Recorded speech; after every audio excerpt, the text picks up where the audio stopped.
할렐루야. 오늘은 우리가 예수님께서 감람산에서 전해주신 말씀을 통해서 함께 은혜를 받고자 합니다. 특별히 권사 되신 분들은 하나님 앞에서 권면의 사명, 이렇게 얘기하면 될까요? 누군가를 권면하고 상처 입은 자, 쓰러진 자를 일으켜주는 위치가 권사들의 사명이다라고 생각하면 될 것 같습니다. 자, 그렇다면 누군가를 일으키려면 손에 잡은 것을 놔야 되는데 내가 손에 잡은 것을 놓을 때 쓰러진 자를 잡아줄 수 있잖아요. 그러려면 일단은 어떻게 해야 될까? 일단 내가 먼저 건강해야 되고, 내가 먼저 혼자 설 수 있어야 되고, 때로는 이제 내가 잡은 것을 놓을 줄도 알아야 되는 이런까지 하는데요. 먼저 건강해져야만 합니다.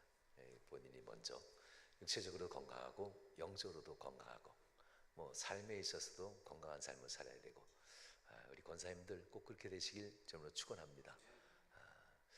그렇지만 그렇게 안 돼도 내 것으로 다 할 수 있는 일은 또 영적인 건 아니잖아요. 그렇게 안 된다 할지라도 항상 나의 빈 것을 또 채워주는 분이 또 계시는데요. 그분이 예수님이라는 것도 우리는 또한 잘 알고 있습니다. 예수님이 우리에게 명하실 때는 충분히 준비가 됐기 때문에 명하기도 하지만, 거꾸로 나를 충분히 의지할 수 있겠다라고 하면 또 명하기도 하셔요. 나를 의지하고 나와 함께 일을 할 때 주님이 또 챙겨주면, 채워주면 되는 거니까요. 오늘은 그런 의미에서 이 감람산으로 가실 때 그곳에서 한 무리를 만난다라는 곳. 이 감람산은 이제 예루살렘의 동쪽에 있는 올리브나무 올리브나무 과수원이라나요? 감람원이라고 표현한 곳이고요. 이곳에서 종종 기도를 많이 가십니다. 그쪽은 기도하는 의미가 여러분들 설교하지만 이스라엘의 동쪽, 해가 뜨는 쪽입니다. 그래서 해 뜨는 쪽, 하나님은 해 뜨는 쪽에서 임하신다 해서 하나님은 해같이 떠오르시고 해같이 빛나신다. 그래서 지는 해가 말고 뜨는 해 쪽에서 모든 사람은 소망을 빌고 그곳에서 기도합니다. 특별히 감람원 쪽은 동쪽 방향에 또한 언덕 산이 있어서요. 그곳에 예루살렘의 그 조상들의 묘들이 거기 갇혀 있습니다. 마치 공동묘처럼 아주 계단식으로도 갇혀 있어요. 가족 묘실이죠. 그만큼 하나님이 임할 때 우리가 먼저 부활하고 싶은 마음으로 예루살렘의 동쪽, 해 뜨는 쪽에 이렇게 모시곤 합니다. 이곳에서 많은 사람들이 기도하겠죠. 이곳에서 기도하고 수천 년 동안 이곳상에서 기도했던 곳, 예수님은 그래서 이 감람원을 자주 올라가셨고 잡히시기 전날 밤에도 이곳에 가셔서 기도하신 겁니다. 하나님의 뜻을 이루지 원하는 마음으로. 성지순례나 이스라엘을 가면요, 감람 곧 올리브나무로 보면 여행하는 이런 TV 다큐멘터리 보더라도 나무들이 평범하지 않은 나무들이 꽤 있어요. 100년, 200년 된 나무도 있지만 700년, 1000년 된 나무도 있어요. 감람 나무들은 진짜 오래 살더라고요. 하여튼 나무들이 딱 봐도 그냥 이야 오래됐구나 이게 느껴질 정도로 굴곡이 얼마나 크게 지는지요.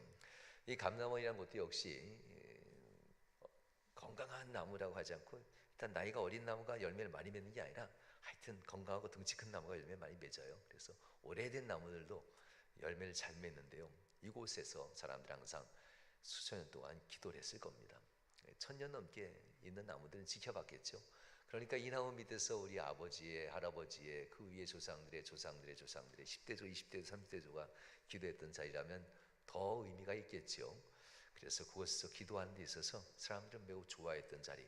예수님도 그렇게 감람원에서 기도하시고 아마 아침에 내려오신 것 같습니다. 그래서 이제 보면 아침에 다시 성전으로 들어오셨다. 기도하시고 성전으로 들어오신다. 무슨 기도했을까요? 우리는 예수님의 기도를 이미 다 알고 있죠. 아버지 하나님의 일을 하기 위해서 온 것, 이것이 나의 양식이라고까지 얘기했으니까요. 예수님의 기도는 항상 일정해요. 하나님의 일을 이루는 것. 예수님의 제자들도 역시 하나님의 일을 이루는 것, 그래서 하나님과 함께 뜻을 같이 하고 하나님의 뜻을 이뤄가는 것, 이런 관계가 이제 제자들의 관계이고요. 예수님과 제자들의 관계입니다. 서로 생각이 많이 달랐잖아요. 예수님이 함께 했던 12 제자들도 생각이 많이 달랐다는 걸 우리는 잘 알고 있습니다. 부를 때 그들은 모두가 다 주님만 바라봤지만 눈은 주님 바라봤어요. 그러나 부르실 때 12자의 마음은 각각 달랐어요. 그래서 예수님의 사역이 쭉 진행되면요, 베드로와 야고보와 요한, 뭐 안드레, 이 네 명은 같은 동네 친구들이고 선후배 사이이기도 한데요. 이들조차도 마음이 달랐으니까요. 야, 궁금한 거예요. 베드로가 오른쪽에 앉을까? 예수님이 왕이 되면 요한이 왼쪽에 앉을까? 야고보가 오른쪽에 앉아야 될까? 야고보와 요한의 어머니의 아버지가 더 이런 성공에 관심이 많았는지 야고보의 어머니가 와서 예수님께 와서 우리 아들들을 예수님의 오른쪽 왼쪽 앉힐 만큼 우리 아들 수고했는데 앉혀주소서, 뭐 이렇게까지 요구했으니까요. 그러니 예수님 곁에 있는 12제자들도 위로 하나님의 뜻을 따라 간다고 해놓고 속으로는 엉큼한 생각을 가지고 있잖아요. 그래도 내가 더 수고했는데 하면서 그 가장 측근에 있는 제자들조차도 이런 마음이 하나님의 뜻 가운데 하나가 되지 못했다, 같은 뜻을 세우지 못했다라는 것을 보게 됩니다. 많은 제자들이 예수님이 십자가 달리기 전에도 역시 마찬가지였어요. 그들이 결국은 뜻이 하나였다면 곧 하나님의 뜻, 하나님의 일을 이루는 것이 내 삶의 길이야. 우리가 그래서 제자 됐지. 우리가 그래서 한 교회 한 교인이지. 하나님의 한 마음 가지고 가는 거야. 이렇게 얘기해드려도 이게 쉽지 않은 게 있어요. 뭔가 부딪힐 때, 이게 이 큰 일을 해내야 될 때, 이때는 이제 누가 더 힘을 써야 될까? 뭐 이런 게 이제 눈치 싸움 시작되잖아요. 제자들은 그 마지막 순간에 이런 눈치 싸움 때문에 뿔뿔이 흩어지고 예수님 곁에는 사람이 남아 있지 않았다라고 하죠. 그죠? 예수님이 어떻게 재판을 받을까? 뭐 어떻게 뭐 십자가에 달릴까? 그걸 지켜만 볼 뿐 누구 하나 나서서 막어서는 자가 없었고 함께 짊어진 자가 없었어요. 12제자들 모두가 다 예수님 앞에 죽음이란 걸 얘기할 때, 십자가를 달려 죽겠다는 얘기를 할 때 주여 그런 일 없습니다, 내가 주님 죽는 데까지도 함께 하겠습니다 하면서 12제자가 모두 다 동의했던 거거든요. 며칠 전에. 그런데 막상 그 일이 터지니까 그건 뭐 말일 뿐 실제가 되니까 이게 좀 생각해 봐야 되겠습니다 하며 그들은 도망가 버리는 일도 있잖아요. 이렇게 하나님 앞에서 밤새 감람원이라는 것에서 기도하고 은혜 충만하고 말씀 충만했어도 현장으로 돌아오면, 곧 예루살렘으로 들어가는 현장으로 돌아오면 이 상황이 참 묘해요. 현장이라는 곳에는 예기치 못한 환경이 성도마다 다르잖아요. 똑같다면요 같이 어떻게 극복해 볼까 하지만 여러분들 뭐 사업장마다, 직장마다, 일터마다 상황이 다 다른데 그럼 거기서는 그야말로 하나님을 바라보고 각자 도생해야 돼요. 누가 도와주지 않아요. 환경이 다르니까, 위치가 달라요. 다른 위치에 있는 분들이 특히 그런 일을 안 해본 분들한테 물어보면 완전 넌센스 대답이 와요. 목회자인 저도 대답할 때 여러분들 답답할 거예요. 하나님의 은혜 가운데 기도하라는 일입니다. 뭐 이거 이외에는 뭐 더 뭘 해주겠어요. 기도하다가 또 기도합시다 하면서 함께 금식합시다 하면서 하나님께서 환상 중에 뭘 감동을 준다거나 뭐 답을 준다면 그제서야 전화해서 답을 주겠지만, 그런 여러분들 늘 얘기하는 거 있잖아요. 힘들고 어려울 때 절대 사람에게 먼저 얘기하지 말라고. 아무리 존경하고 사랑받는 권사님, 장로님 있다 할지라도 얘기하지 말고 거기서 얘기하자 선입견이 들어와요. 이거구나 하면서 선입견 들어오는 순간 기도의 답을 가질 수가 없어요. 그냥 기도해 주세요 라고 얘기하고 답은 구하지 마세요. 무슨 말 하려면 하나님이 말씀하시기 전에요 그냥 나중에 들을게요, 요까지만 얘기하고 사람의 얘기 들으면 아주 복잡해지기 시작합니다. 그럼 기도의 답이 엉뚱한 대로 핀트가 맞춰져요. 특별히 어려운 일 있을 때 그냥 먹고 살고 뭘 먹으러 갈까요? 무슨 차 마실까? 이런 거 막 얘기하세요. 하지만 삶에 진짜 기도가 필요하고 답이 필요한 것들은 사람한테 먼저 물으면 아주 곤란해져요. 그러면 산으로 가버려요. 그냥 이렇게. 밤새도록 함께 예수님과 함께 기도하고 돌아왔던 제자들, 그리고 아침에 성전에 들어왔을 때 이들이 이제 많은 사람을 이제 섬기게 되잖아요. 예수님 앞에 모이는 사람들. 그런데 어라, 사람들이 모이기 직전에 엉뚱한 무리들이 찾아왔다라는 거예요. 이런 일이 있으면 우리는 어떻게 행동할까요? 보면 서기관과 바리새인들이 음행 중에 현장에서 잡힌 여자 하나를 데려와요. 남자는 어디 도망가는 모양이에요. 음행 중에 잡힌 여자 하나를 데리고 와서 끌고 와서 그 무리 앞에 예수님과 무리 사이 그 가운데 세워놓고 예수님께 질문하는 장면이 본 말씀입니다. 선생님이요, 선생님이요, 선생이요 이렇게 표현하네요. 당신도 선생, 나도 선생이면 선생님 하기보다는 그냥 좀 더 낮은 분한테 선생이요 이렇게 얘기하나요? 어떻게 표현하는 게 맞나요? 그래도 선생님 중에서도 좀 높은 선생님이 있나 봐요. 선생이요 이렇게 했으니까 읽다 보면 좀 선생님이요 이렇게 표현하기도 하고 선생이요 라고 표현하는데요, 오늘 본문에 보면 선생이요 합니다. 예수님을 약간 하대하는 이런 모습 보는데요, 맞아요. 서기관과 바리새인들은 예수님보다 나이가 50은 더 위니까요. 이렇게 한 예수님의 30대 50대 이상이니까 50은 돼야 성경을 알아볼 수 있다 이렇게 얘기했어요. 30년 이상 30년 이상 성경을 연구하고 하는 사람들이 그래야 서기관. 서기관들은 어떤 의미냐면요, 오늘 우리에게 주신 말씀을 이렇게 해석하면서 과거에는 하나님이 이렇게 말씀하는데 현대에는 이 말씀은 우리에게 이런 은혜를 주네요, 이렇게 해석을 해주는 사람이 서기관들이에요. 그러니 서기관들의 능력은 엄청난 사람이에요. 성경 해석, 하나님의 말씀을 가장 권위 있게 해석해주고 가르치는 위치, 서기관의 위치예요. 그러니 서기관들과 바리새인들이라고 표현했을 때는요, 아주 최고의 권위자들이 지금 온 거예요. 그러니 성경을 현실에 맞게 해석해주고 가르쳐준 사람이니까요. 이 서기관들을 놓고 예수님은 비유할 때 그들은 천국의 곳간을 열고 닫을 수 있는 사람들, 이렇게 표현해요.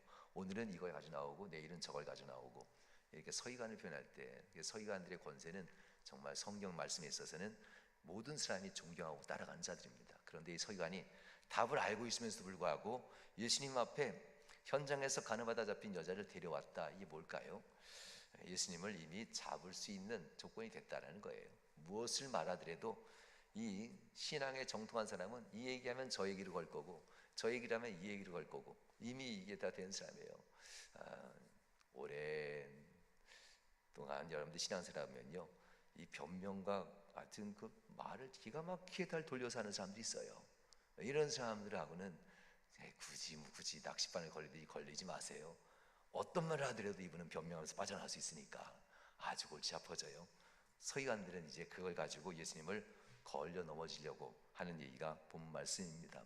그래서 이 본 말씀에서 보면 결국은 예수님 앞에 와서 간음받아 잡혔는데 율법에 돌로 치라 명했는데 어떡할까요? 돌로 칠까요? 이런 얘기를 하는 내용입니다.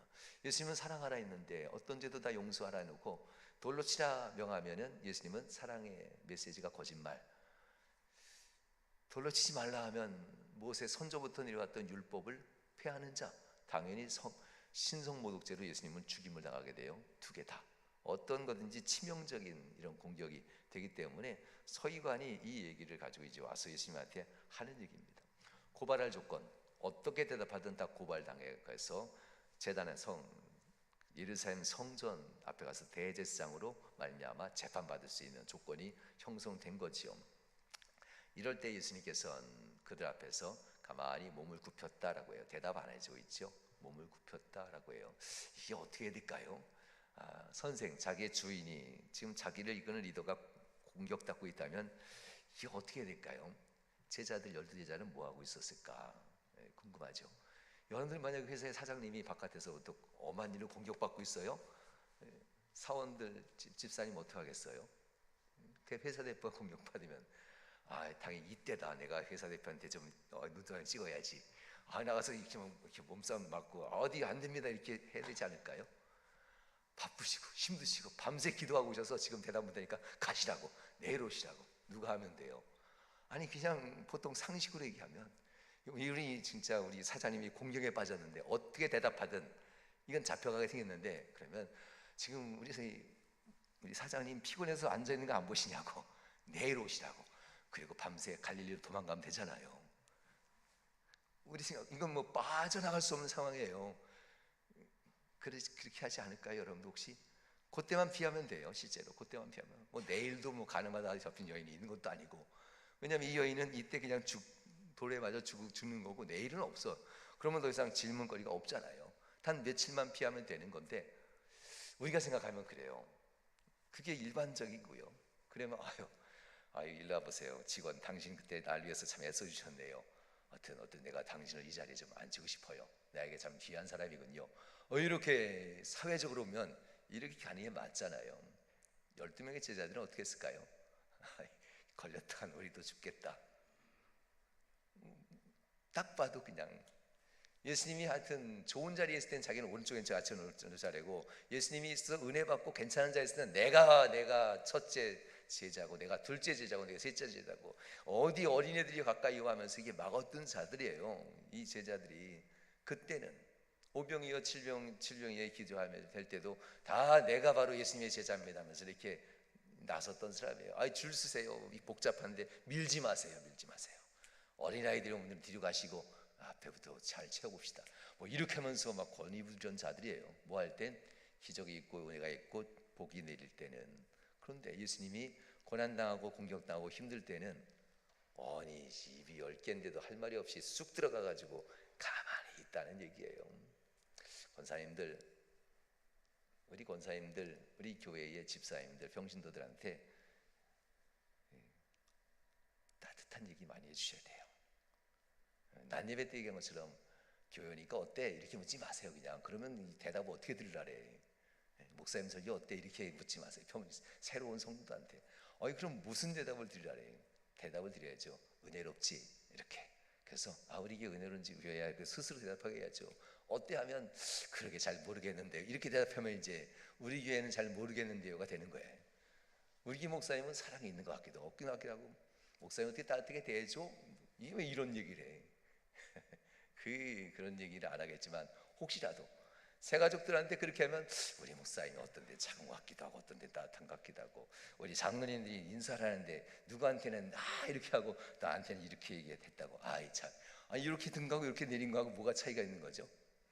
누구한테는 이렇게 활짝 웃으면서 했다래고 누구한테는 딴 데 오면서 인사했다래고 이게 뭐 거기서 부르니까 보다가 이렇게 도는 건데 이게 그러니까 할 때 우리 장로님들 참 멋있지 않아요? 이렇게 인사를 하는데 뭐 이렇게 먼저 그걸 얘기해 줘야죠. 근데 꼭 엉뚱하게 얘기를 해버리면 그러면 새 가족이나 일반 평신도들은 엉뚱한 게 머릿속에 각인이 되게 되는 거예요. 제자들 아무 말 안 해요. 거기 있던 사람들이 구경거리 생겼어. 이게 예수님과 제자들이 지금 덤탱이 쓰게 생겼다. 어디 한번 볼까? 나머지 사람들은 이제 구경거리예요. 이 되기 직전에 딱 보고 그냥 우리 예수님 피곤해 주저앉으셨어. 지금 어디 예수님 엇그래도 가야죠. 다음번에 오시라고. 예수님만 말만 안 끊으면 돼요. 말만 안 끊으면 안 걸리는 거니까. 그럼에도 불구하고 제자들은 가만히 있었고 예수님도 그 자리를 피할 생각 없으셨어요. 그리고 주저앉으시고 몸을 펴서 손가락으로 땅에 글을 쓰셨다 이렇게 얘기해요. 한참 쓰고 있었습니다. 그랬자 자꾸 물었대요. 예수님도 당황되셨나 봐요. 물어 마지 아니하는지라. 이 독촉하는 거잖아요. 예수님, 라비요, 선생이요. 독촉하는 거예요. 예수님이 드디어 일어나는 장면 보는데요. 예수님은 굳이 독촉 안 해도 첫 번째부터 얘기할 수 있었을 거예요. 그런데도 왜 독촉하게 했을까? 그들의 본성이 드러나게 하려고 하는 거예요. 그들의 본성. 금방 알죠. 독촉한다는 거는 지들이 알면 지들이 하면 되죠. 지들이 율법이 이거라고 얘기했으면 서기관들이 해석했으면 그대로 하면 되는 건데 왜 안 하고 독촉할까? 왜 안 하고 독촉할까? 이 속에서는 결국 예수님을 공격하려고 하는 의도를 사람들이 발견하게 하기 위해서 예수님이 기다리고 있었다는 것을 보게 돼요. 예수님이 결국 일어납니다. 그리고 이렇게 얘기하죠. 너희 중에 죄가 없는 자가 먼저 돌로 치라. 헷갈리기 시작합니다. 이 단어가 이 말씀이 진짜 우리에게 있어서 어떻게 이렇게 가능할까? 그런데 군중 심리는 묘해서요. 누구 하나 멍청이 같은 사람이 돌 던지면요 다 던져요. 누구 하나 모두가 양심의 가책은 받고 있는데요. 누구 하나 양심이 없는 사람이 공격하기 시작하면요 그 교회, 이 교회, 우리 목사님 어때 하면서 막 공격하면요 그냥 군중심은 우르르르르 이렇게 하게 돼요. 이 군중들에게서 예수님은 어떻게 하셨을까? 예수님의 말씀엔 권위가 있습니다. 결국 그들의 말씀에 두려워서 누가 먼저 양심의 가책을 느꼈냐면요 노인들이에요. 은혜 받았던 사람들. 이런 사람들이 어떤 때는 얄미워. 젊은 사람 다 부디겨 놓고 자기는 뒤로 빠져서 나 혼날 때는 그 자리에 없어. 알고 보면 젊은 사람들 바보같이 계속 있다가 젊은 사람만 욕 진땅 먹고 가버려. 진짜 사단은 누구예요? 노인이에요. 이 노인들이 막 추스겨 놓고 본인들이 먼저 아니까 이랬다가 이거 보니까 이거 낌새가 안 좋아. 먼저 빠져나가요. 노인으로부터 곧 어른으로부터 젊은이까지 순서가 정해져 있어요. 사람 만나는 것도 매우 중요합니다. 우리 그러므로 권사님들은 잘 해주셔야 돼요. 새로운 일에 있어서 이런 유혹받을 때 이런 일이 있을 때에 양심의 가책받는 이런 일들을 만들어도 안 되겠지만 만약 이런 일이 있어지게 된다면요 젊은이들 놔두고 혼자만 도망가면 안 되죠. 우리가 잘못 생각한 것 같다. 그래서 젊은이들한테 돌 하나씩 들어봐. 뭐 시키니까 들었을 거 아니에요. 시키니까. 교회 어때 했으니까 제 생각에는 교회가 뭐 좀 바른 길로 가야 될 것 같은데요. 이렇게 말을 만들어 놨으면은 아닌 것 같다 생각했으면 젊은이들의 마음도 다스려 줘야죠. 함께 돌을 내려놓게 하고 함께 다스려 줘야 되는 거잖아요. 그런데 나쁜 어른들은요, 본인만 쏙 빠져나가고 입을 싹 닫고 있다는 겁니다. 그래서 젊은이들이 아무리 들어가도 이거 마지막에 우리가 당할 것 같은데, 그러니까 젊은이들도 돌을 놓고 하나씩 빠져나가게 되었더라. 이런 얘기가 본문의 말씀이 답니다. 교회는 분명 나이가 있는 어른부터 젊은이까지 남자들 여자들이 이렇게 있어요. 누군가 시작하면 나는 사람들은 모르고 같이 시작하는 경우가 참 많아요. 이런 일을 보면서 권사님들의 직분, 권면하고 누군가를 주기로 돌아오게 하는 일들입니다. 권면하지 않고 누군가를 시험 들게 하고 혼자만 빠져나온 이런 사람들은 권사가 아니죠. 이런 사람들이 권사되면 안 돼요. 누군가를 시험에서부터 함께 붙들고 나올 수 있는 사람들, 그런 사람들이 권사가 돼야 돼요. 오늘 본문에서는 결국 예수님이 아무리 지켜봐도 그런 사람이 없었다라는 거고요. 제자들조차도 그런 사람이 아직 되지 못했다. 늘 얘기하지만 복음서에서는 아직 뭐가 임하지 않았다 그래요. 제가 복음서 설교할 때마다 성령이 아직 임하지 않은 때. 복음서가 지나고 사도행전 가면 그때 성령이 임하기 시작해요. 그래서 성령 충만하게 되면요, 인간적인 말을 하지 못하고 성령의 인도하심을 따라 말하기 시작해요. 그래서 내 생각이 아니라 성령님의 인도하심 따라서 같은 뜻을 가지고 일하는 사람, 언제 새벽에 말씀드린 것처럼 동지라는 단어 한자로 보낸 적이 있죠. 우리는 정으로 사역을 하면 안 돼요. 믿음은 정으로 할 수 있어요. 서로 살아온 세월에 정이 있으면 좋아요. 서로 믿음 생활은. 그러나 사명은 정으로 하는 순간 끼리끼리 돼버려요. 독수리 오형제 말도 안 돼. 사명에서 그런 거 있을 수 없어요. 믿음의 형제들끼리야 형제 맞아요. 그러나 하나님의 일을 함께하는 동지가 될 때는 친한 사람이 아니에요. 오직 하나님의 뜻을 위해서 합력할 선을 이루고 가는 거지, 친한 사람한테는 손을 내밀어주고 안 친한 사람한테는 하고, 친한 사람이 할 때는 가서 일 도와주고 안 친한 사람 생각하면 이렇게 쳐다만 보고 있고, 이게 무슨 권사예요? 이게 무슨 사역자들이에요? 이러면 안 되죠. 우린 다 같이 하나님의 일을 함께하는 사람, 뜻을 같이 하고 동지가 된 사람들이잖아요. 오직 그래서 사역 직분 감당할 때는 하나님의 뜻만 보고 가는 거예요. 도와주면 빨리 끝나면 도와줘야죠. 당연히 도와주면 더 쉽게 갈 수 있다면 당연히 도와줘야죠. 동지니까. 그러나 그걸 안 하는 사람은 정으로 신앙생활하는 사람이 돼요. 정으로 목회하면 교회가 어떻게 되는지 우리 잘 아시잖아요. 정이 아니라 같은 뜻을 가지고 하나님 앞에 사역하는 자로서 함께 우리 교회를 이끌어가는 것. 예수님 바로 그와 같은 것을 여기서 얘기합니다. 어른으로 시작하여 젊은이까지 하나씩 하나씩 나갔다. 누군가 같이 보드모 안고 나갔으면 너무 좋았을 텐데, 우리가 잘못 생각했습니다 하면서 누군가 한마디만 하면서 그 앞에서 내가 잘못했습니다 하면서 얘기 한마디 했으면 나머지가 동시에 품고 나갈 수 있었을 텐데, 그런데 이들은 혼자만 빠져나가고 있는 모습들이 보게 돼요. 교회 안에서 이런 모습이 있으면 아주 곤란하겠지요. 권사님들은 이렇게 하면 안 돼요. 누군가가 오염시켰으면 봤으면 슬그머니 혼자 빠져나가라, 그걸 닦고 품어주고 치우는 거. 여러분들 왔을 때 어린애들이 당연히 우리 교회에서 어린애들이 과자 먹는 거, 처음에 왔을 때는 제 느낌이에요. 제 느낌.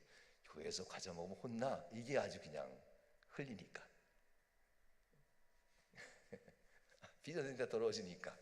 근데 우리 다들 손자 손녀들이 다 커가지고 같이 노니까 더 이상 그런 얘기 안 하시는 건지, 그 눈에 보는 사람이 먼저 치우세요 제가 얘기를 많이 해서 그런 건지.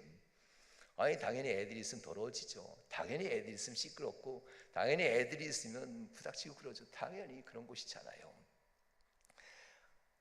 누군가가 품고 가면 되는 건데 그거를 지적질하고 옳지 않다 얘기해버리면은, 그러면 뭐 그는 의로 보일지 모르지만 나머지 사람들은 결국 눈치 보면서 살아요. 교회 주인은 그가 아니에요. 교회 주인은 하나님이시지. 하나님이 정말 기뻐하는 일들을 우리가 품고 가야만 합니다. 예수님께서 일어나십니다. 아무도 못 보니까 얼마나 섭섭했겠어요. 제자들놈들도 없는 셈 치네. 예수님이 아예 그냥 내 주변에 누가 있더냐? 아무도 없나이다. 하여튼 예수님도 그러냐 하고 제자들 아주 쳐다도 안 봐요. 나와 너 둘밖에 없는 것처럼 12 제자들이 있으면서도 인간 취급 안 하는 순간인 것처럼 보여요. 지금 이 순간에는요.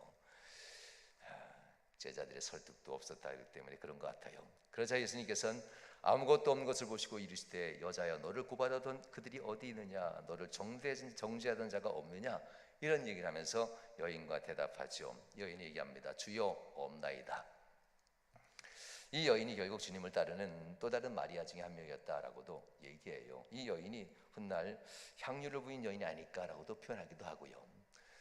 이 여인이 받은 은혜가 너무나 크기 때문에 결국 주님께서 그 여인을 용서해줬고 주님을 이렇게 표현합니다. 그들이 너를 용서했으니 이런 표현이 들어가는 거예요. 나도 너를 정죄하지 아니하리라. 그들이 들었던 도를 내려놨어. 율법적으로 너를 징계하지 않고 내려놨어 라고 했으니 나도 너를 징계하지 아니하리라. 나도 너를 정죄하지 아니하노라 하면서 이렇게 얘기합니다. 죄를 졌지만 용서받았으니 다시는 죄를 범하지 말라. 마지막 11절에 이렇게 얘기하는 것을 보게 됩니다. 우리 인생에 있어서 내려놔야 할 것이 많아요. 아까 얘기했잖아요. 권사님들 먼저 뭔가 강건해져야 된다고. 육체도 건강해야 되지만 영적으로도 건강해야 돼요. 죄가 있으면 안 돼요. 이거 이러면 안 되지. 입술의 죄가 제일 크잖아요. 그래서 험담하는 것들 이런 것들에 대해서 초기 교회에서는 엄청나게 금지시켜요. 그래서 항상 은혜를 나누는 거. 하나님의 은혜지요. 하나님이 하셨습니다. 하나님이 이루셨어요. 하나님이 그러니까 일이 됐지요. 이렇게 거기까지만. 그리고 더 이상 할 얘기가 없거든요. 커피가 맛있다 그래서요. 그냥 더 이상 할 얘기 없거든. 신앙적인 얘기 바닥났는데 자꾸 신앙적인 얘기 하려고 해요. 그러면 들었던 얘기밖에 안 해. 더 이상 할 얘기 없거든. 어디 갔더니 밥이 맛있더라. 거기 김치가 너무 맛있었어. 그러면 그런 일상적인 얘기 하세요. 차라리.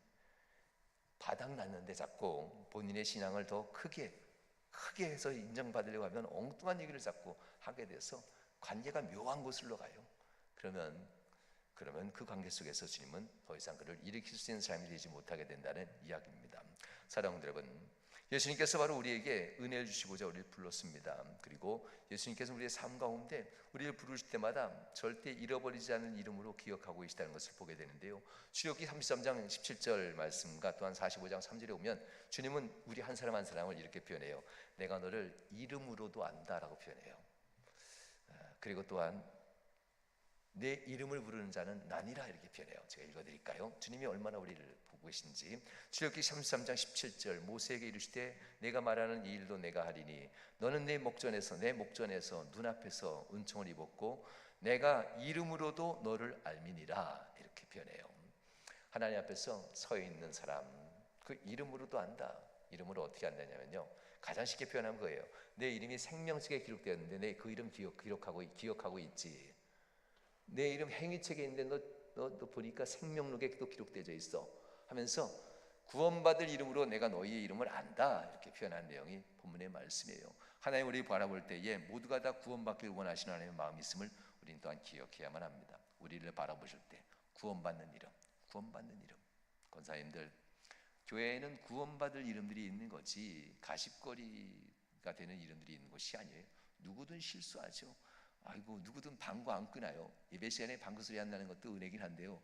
힘들고 참지 마시고요. 어떻게 방법을 잘 하시고 할렐루야 할 때 끄시든지 아멘 할 때 하시든지 하여튼 이해가 될 만한 것들이잖아요. 이해될 만한 거지. 방구라고 표현했지만 서로 그렇지 이해가 될 만한 거.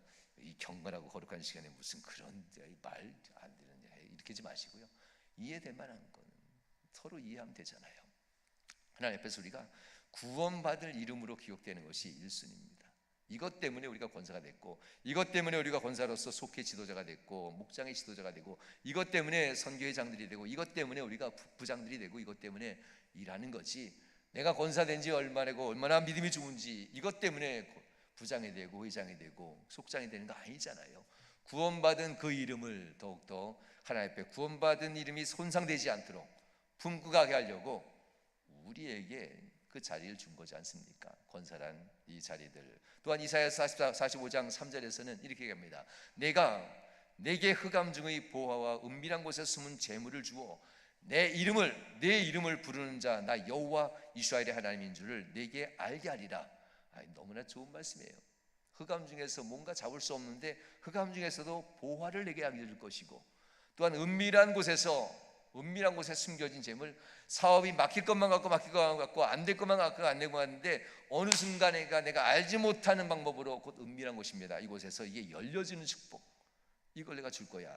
단 나를 찾는 자, 단 나를 찾는 자, 나를 의지하는 자, 이들에게는 흑암 중에서도 보물을 잡게 할 것이고 모든 것이 막힌 가운데도 문을 열어 은밀한 곳에서 보화를 얻게 할 거야. 재물을 줄 거야. 그래서 그가, 내가 그 이름을 알고 내가 그 이름을 부르는데 그가 바로 내가 하나님인 것을 알게 하리라.